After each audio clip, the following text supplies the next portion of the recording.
Saya mau bertanya nih sama Habib nih. Iya. Soalnya kikiran orang. Iya. Saya mau nanya ini. Iya. Apa pertanyaan? Kalau kita sudah bekerja keras, tapi tidak dihargai, Nah, kira-kira yang bisa menguatkan kita itu siapa? Nah, ini. Apa yang bisa menguatkan kita? Oke. Yang bisa menguatkan kita.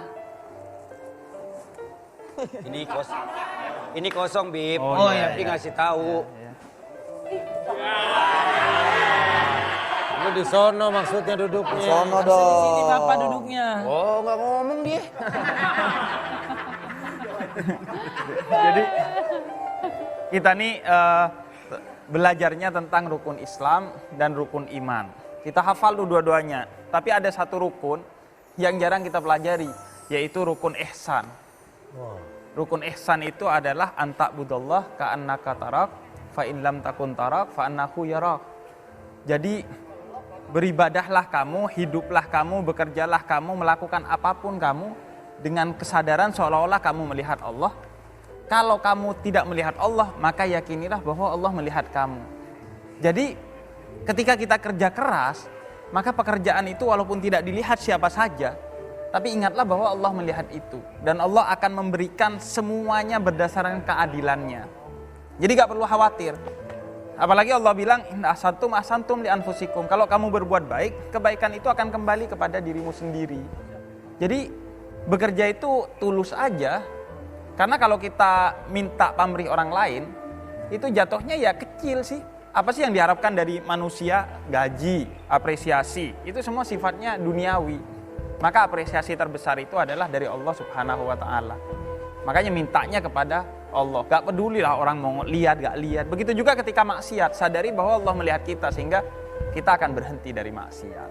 Nah, kalau kondisinya dibalik malah Beb, misalnya yang kerja kita, tapi yang ngakuin kerjaan itu orang lain dan orang taunya dia yang kerja gitu. Oke. Nah, dia bisa mengecoh pandangan manusia, tapi dia gak bisa mengecoh pandangan Allah. Dan ingat bahwa ketika kita mengakui hak orang lain kita ambil, bukan hanya barang nih, hak. Misalnya kehormatan orang lain, apresiasi orang lain kita ambil, itu masuknya mencuri. Dan mencuri itu dosa. Dan barang curian itu tidak akan pernah membahagiakan kita. Mungkin sesaat kita, wah kayaknya dia nih yang benar. Tapi suatu hari Allah akan membukakan mata-mata manusia untuk mengetahui bahwa yang sejati itu adalah bersama orang-orang yang benar, bukan para pencuri itu. Nah, Bib, bagaimana keadaannya kalau misalkan teman kita nih di suatu pekerjaan dia bekerja seperti kodok, Bib? Apa tuh kodok? Dia pengen naik karirnya tapi menginjak orang lain, Bib. Itu bagaimana tuh, Bib? Nah, itu namanya kezaliman. Kodok. Bagus. Kodoknya yang sawah apa yang lempang? Ya, apa aja Pak, yang penting kodok aja. Menginjak orang lain, Pak. Nah, itu Menginjak- bagaimana tuh, Pak? Nah, Ini Om. ngomongin kodok, jadi kodok itu nginjak kepala orang lain kemudian misalnya untuk naik. Ya. Tapi suatu hari dia akan turun lagi. Oh. Tapi kalau kebaikan yang tidak didasarkan menginjak hak orang lain, dia akan terbang terus ke langit. Nggak akan pernah turun lagi. Jadi udahlah gak usah memanfaatkan orang lain untuk itu. Oke, kalau begitu Bib. Jalan-jalan ke negara Kenya. Cakep. Jangan lupa mampir di Lampung. Cakep. Silakan Bib.